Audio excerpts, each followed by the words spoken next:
Good evening. The news summary for this Thursday, 16th November. No one was injured in the incident which happened at the cement silo of Lafarge near the CPEC last night. This morning, SBC asked for an interview with the person responsible for the company, but he refused to talk about this matter on camera. He told us no one was injured and said that it is not the first time this sort of incident has happened. The SFRSS said they deployed their officers to take a look at the site last night after hearing a huge noise which sounded like an explosion. The National Assembly has today continued examining budgets for several entities. They include the Anti-Corruption Commission, the Departments of Agriculture, Climate Change, as well as the Department of Environment and the Landscape and Waste Management Agency. The Department of Agriculture received unanimous support from MNAs of both sides in the Assembly. On the other hand, all 10 opposition members voted against the budget allocation for the Anti-Corruption Commission. But the budget of 75 million rupees still received the approval of the National Assembly, as all 22 members of the LDS gave their approval. Cascade and Ile Perseverance will get new district administration offices and community centers, while Les Mamelles will get a new daycare facility. These projects are amongst the priorities of the Ministry of Local Government and Community Affairs for 2024. The ministry has been allocated a budget of 151.5 million rupees for next year. The Principal Secretary for Local Government and Community Affairs, Kevin Perrin, and other senior officers of the ministry gave details about the budget during a press conference this afternoon. To fulfill its mandate of serving communities at the highest standard, the Ministry of Local Government and Community Affairs has been allocated a budget of 151.5 million for the year 2024. This represents a 14% increase over the revised budget allocated to the ministry in 2023. And in 2024, the ministry's priorities include building of the achievements made in 2022 and 2023, such as infrastructure improvements in districts, community projects, and the promotion of programs and activities for the benefit of the communities. Okay, what would be your priority projects for 2024?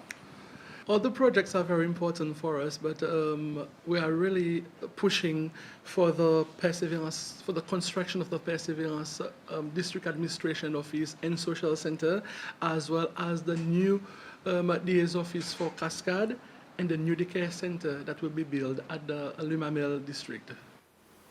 Ambassador Joseph Nouris has paid a farewell visit to President Quiverom Kalawan at State House this morning. Ambassador Nouris was serving as SADC's Deputy Executive Director for the past 5 years until early last month. Ambassador Nouris says his discussion with President was about the last 5 years at SADC. Of course, it was to thank him and the government for having given me the privilege and the honor to serve, at that level, for the country to serve at that level. And I think, I'm humbled by this, by this experience.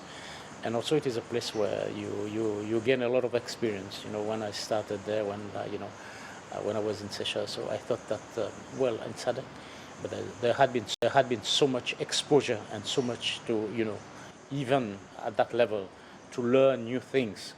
So, these are the things that, I hope that I will be also be able to share, in time to come.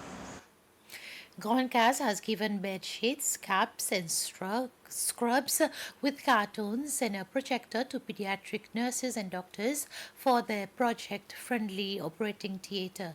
The project was initiated last year and Grand Cas has responded to their call to get the needed items. 7% of their patients are children, and the aim of this project is to make them more comfortable when they come in the operating theatre. Shamams presented the donations to Dr. Marvin Fani, who accepted it on behalf of all the staff in the operating theatre.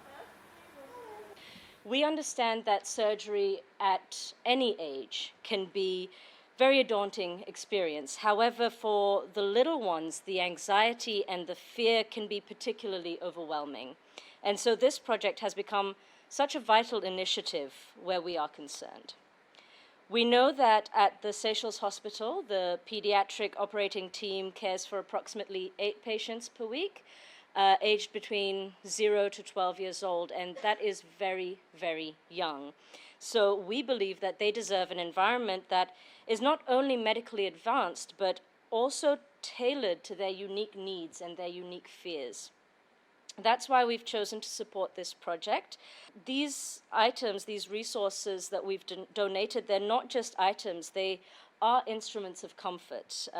They're designed to ease the stress and the anxiety that children and their families may experience during hospitalization and surgery. The investment in these resources reflects our dedication to the well-being of the hospital's youngest patients, and we aim to help you guys create a nurturing environment that goes beyond medical care and truly embraces the emotional needs of our little warriors. So thank you for allowing us to join you in this journey towards a more compassionate and child-friendly healthcare experience.